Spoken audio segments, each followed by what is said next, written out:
Hello and welcome to Dancing Numbers.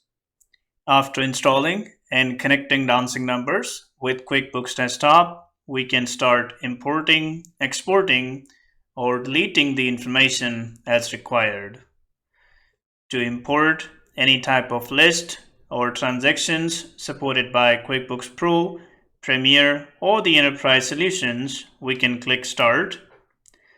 On the next screen, we can click on Browse to select the file or the sheet that you would like to import.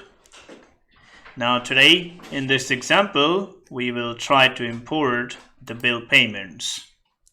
Similarly, on the right hand side, for the QuickBooks transaction type, we need to select bill payment as well and click Next. Click OK to the message. Now this is the file preview screen, which shows the information that is there in the Excel sheet. And we go next.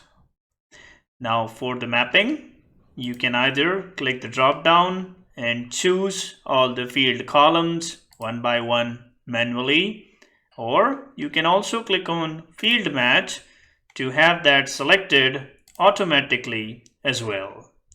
Now if you would like to save this mapping, you can click on Save As.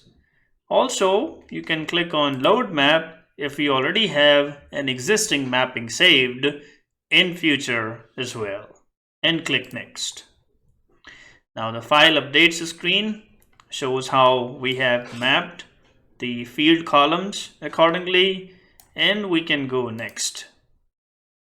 On the missing references screen, it says there are no missing references, which means there are no new vendor, customers, or the payment methods in your Excel sheet. And we can proceed further to import the file. Click OK to the message and let the dancing numbers work for you to import the bill payments from your Excel sheet into the QuickBooks Company file.